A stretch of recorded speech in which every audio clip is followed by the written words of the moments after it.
রাসূলুল্লাহ সাল্লাল্লাহু আলাইহি ওয়াসাল্লাম বলছেন, যখন কোনো বান্দা তার ভুল বুঝতে পেরে আল্লাহর কাছে ক্ষমা চায়, আল্লাহ সুবহানাহু ওয়া তাআলা তার পাপগুলোকে ক্ষমা করে দেয়। সুবহানাল্লাহ। তাহলে যদি ভুল আমরা করেও ফেলি, তাহলে দয়াময় আল্লাহ কি অফার দিয়েছেন আমাদের, যে আমরা যদি তওবা করি তাহলে কি হবে?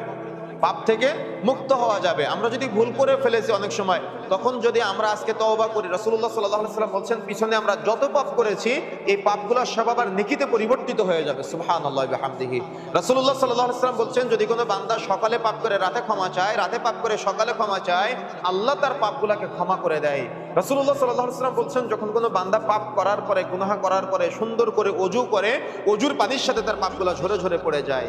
রাসূলুল্লাহ সাল্লাল্লাহু আলাইহি ওয়াসাল্লাম বলছেন, যখন কোনো বান্দা পাপ করে, গুনাহ করার পরে, পাপ করার পরে সুন্দর করে ওযু করে 2 রাকাত সালাত আদায় করে, আল্লাহ রাব্বুল আলামিন তার পাপগুলোকে ক্ষমা করে দেয়। যদি কোনো বান্দা পাপ করার পরে, গুনাহ করার পরে তাহাজ্জুদের সময় জাগ্রত হয়ে 2 হাত তুলে আল্লাহর কাছে একাকী দোয়া করে, আল্লাহ রাব্বুল আলামিন তার এই হাতটাকে খালি হাতে ফেরত দিতে লজ্জা পায়।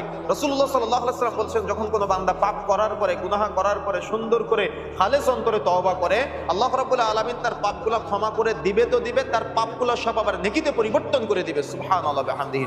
আল্লাহ রাব্বুল আলামিন আমাকে আপনাকে এত এত এত অফার দেওয়ার পরেও পাপ থেকে মুক্ত হওয়ার জন্য, গুনাহ থেকে মুক্ত হওয়ার জন্য আমাদের কি কোনো ব্যক্তির কবরের কাছে চাওয়া লাগে?